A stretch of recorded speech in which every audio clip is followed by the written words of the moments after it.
right, so this is part 3 of the ecology lecture, and we're still talking about ecosystems and ecosystem dynamics. And right now we're going to jump into something called the competitive exclusion principle. So what that says is that two species can't occupy the same niche. So what is a niche? A niche is like an organism's way of life. Think of it as exactly where they live, what they eat, when they hunt for their food, all of those things, all the things about their way of life. The idea is that if two species compete for exact identical resources, one of them will eliminate the other. In other words, one of them will go extinct in that area. But it is possible, if their niches are slightly different, they could both survive. And there is a situation called resource partitioning. So this is where they live in the same area, but they don't actually occupy the same niche. If you look at the picture of the birds on the right, this is a really good example. So you have the yellow birds and they're eating the bugs all over the tree. The red birds come in and they're competing. But over time, the red birds end up focusing in this area of the tree and the yellow birds are at the top and the bottom.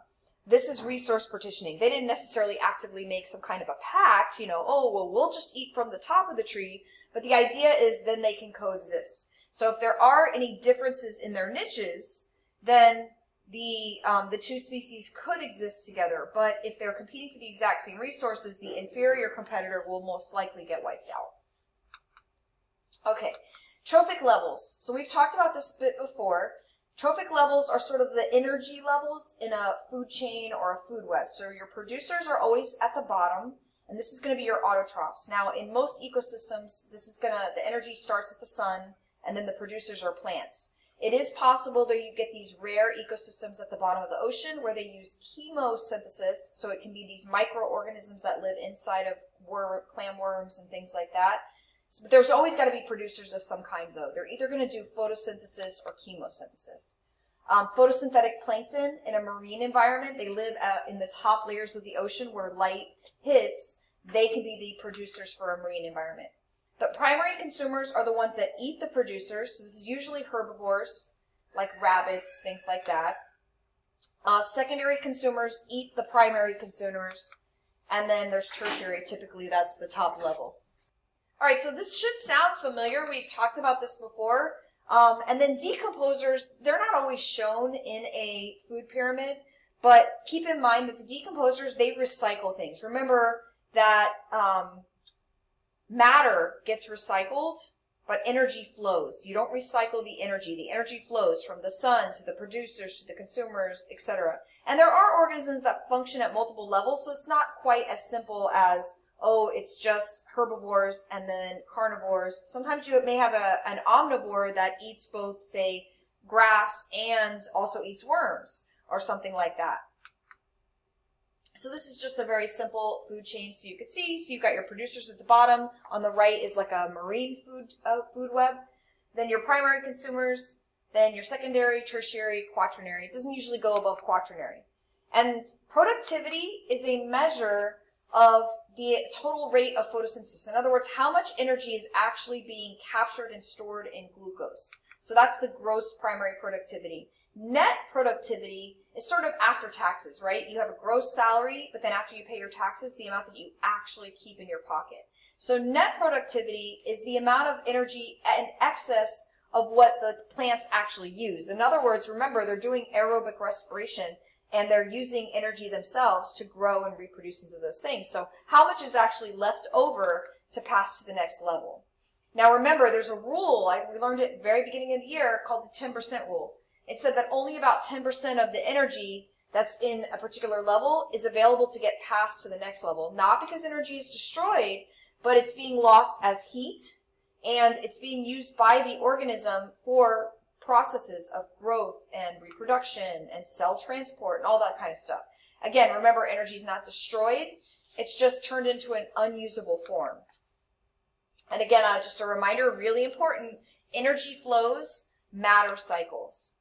So this is an example of a food pyramid. They always draw it in that pyramid shape because it's showing how there's less available energy and matter and all of those things as we go up those levels. So here's a checkpoint, just a couple of practice questions. So if the producer has a primary productivity of 10,000 kilojoules, Well, how much will the primary consumer have? So we're having 10,000 kilojoules of energy, and this is our producer. So as we go up, the next would be our primary consumer. Our primary consumer is going to have only 10% of that, so the answer here is going to be 1,000 kilojoules. Then it asks about our tertiary consumers. So primary, then comes secondary. So the secondary, you would divide by 10 again, it would be 100. And then our tertiary would divide by 10 again, and there would only be 10 available. So this would be 10 kilojoules. All right, if the productivity of a prairie grass producers is 200 kilojoules per acre, and the community consists of 150 acres, what's the total productivity? So we have 200 kilojoules of energy per every acre times the number of acres that are available, because it's making 200 per each acre, and our total would be 30,000 kilojoules total, and our acres would cancel. All right, suppose a particular community, the producers have 10,000 kilojoules and the primary consumers have 870. What percent is being passed on in this particular community? So what you would do here is you would do 870 over 10,000, and that gives us, and we'd multiply times 100 to make it a percent, and that's going to give us 8.7%. So this would not be 10% being passed on, it's about 8.7%. So it's the amount in the primary consumers over the total times 100, so times there, and that's going to give us our final percentage. This is showing a food web. So a definition you need to know, keystone species. So a keystone species is any plant or animal that's crucial to the ecosystem. The idea is that if that particular species disappears, the whole ecosystem might collapse. It's not always the top consumer. Like it might turn out it's the weasel, or it might turn out it's the garter snake. It could be the hawk.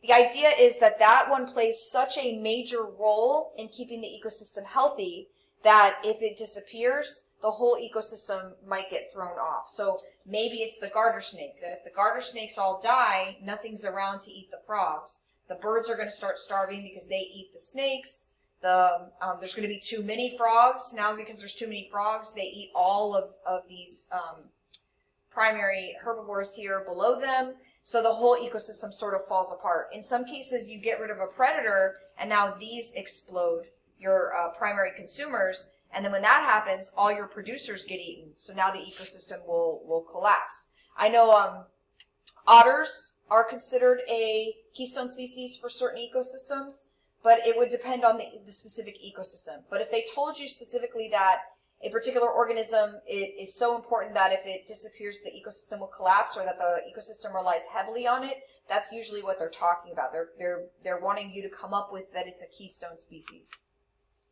All right, so bioaccumulation or biological magnification, this is a definition. The idea is that if a toxin gets into the water or the soil, it's usually going to be in low levels. So it's not necessarily going to be enough that it's going to poison the grass or even the tiny fish or the organisms at the bottom. What happens is those toxins get absorbed, and then every organism that eats that organism, it accumulates in their body. Heavy metals are a really good example of this because these organisms can't get rid of the heavy metals. So if you look at this picture here, there's such a tiny amount of parts per million in the water. But now when the plankton eat it, since plankton suck up a lot of water, now the level is higher in them. The small fish eats the zooplankton, so now it's building up even more because every zooplankton that it eats, it gets a little more of this toxin. And so eventually you get to the bird here, everything he eats is now full of this toxin from accumulating it from the lower levels. This picture at the bottom is an example of this when they used to spray DDT. It was, I believe, a pesticide or an herbicide, but it built up so much in the ecosystem that the eagles started laying these eggs that the shells would just collapse. and they've removed DDT since then. Heavy metals in fish, a lot of times you'll see warnings not to eat fish from certain lakes or whatever because of the presence of, say, lead or mercury, because these heavy metals build up. So it's not a high amount in the environment for those directly exposed to it, but by the time an organism eats another organism that has some in it, and that organism ate other organisms, etc., it builds up to toxic levels. And this is showing, the red dots are showing the buildup of the bioaccumulation of methylmercury, which is an example. Okay, so looking at this one, name a primary consumer. So primary consumers eat your plants. So in this case, a good example, this is not the only one, shrimp would be a primary consumer. Also the chitin, or I believe over here, the mussel, because these are all plant or plant plankton, same thing. If the seaweed contained a metal that was a poison, which organism would end up with the most metal stored in its body? So if the seaweed contained it, it would not be the seaweed itself, and it would probably not even be the shrimp. It would likely be like the sea anemone, because the sea anemone eats the shrimp, or possibly the seagull, because the seagull eats the crab, which eats the chitin, which eats the seaweed. So it's going to be something that's at the top levels. That's the important thing. If all the chitins died, who would be the most affected? So if these died, the first one to be affected would be the crabs. They're going to have no food because they depend only on the chitin as their food source. And so that would be the most affected, at least at first. And then which organism would be a competitor of the mussels? So a competitor is going to be an organism that eats the same thing. So if we find the mussel here, it eats the plankton. Who else eats the plankton? The shrimp. So the competitor of the mussel would be the shrimp. Okay, here's another one. So in this one, they did not actually name the organisms, but you should always consider that the producers are likely at the bottom. Also, most of the time, the arrows are the direction that the energy's going. So this is saying that C eats A, and the energy flows from A to C. So C would be a herbivore, A would be a producer. So which letter is the producer? It would be A. Which two organisms would compete for source A? That would be B and not D, because B and C, because D also eats B. So B and C are the two competitors for A. The top consumer is going to be the one at the very, very top, which it looks like the arrows all end at G. So G would be our top consumer. And then who would be the most affected by a loss of C? So if C died, the most affected would be F, because C is the only food source for F. Now it could still affect other levels, because now you could have too much of A, or the fact that there's less of F, maybe it affects G. I mean, it could have effects on other things. Remember, this is where the biodiversity comes in. If there's more species in the ecosystem, it's more likely they may survive. But if there's only a few, and some are dependent on others as their sole source of food, that's going to be a bigger problem.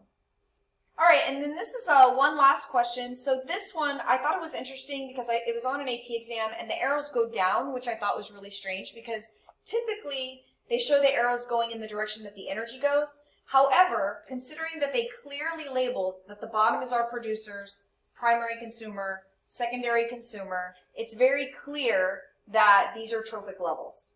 So our primary consumers eat our producers, etc. So it's based on the information given in the diagram, which of the following best predicts the short-term effect of removing secondary consumer X? So in other words, X is removed from this ecosystem. So the most obvious thing I would expect is, since X eats this organism here, this population is going to get bigger because now it has no predators.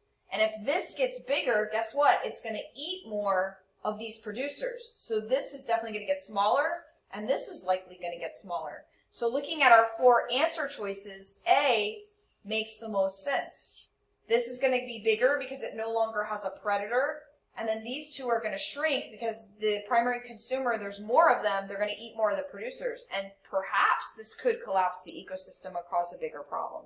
So if you look at the different choices, that's really the only one that makes sense. Organisms are not necessarily going to change their eating habits. Sometimes I've seen on the AP exam where they might ask you to add in a competitor. You would want to add it at the same level. Like if you wanted to add a competitor in here, you would add it in line with this one, just to clarify the way you would want to do that.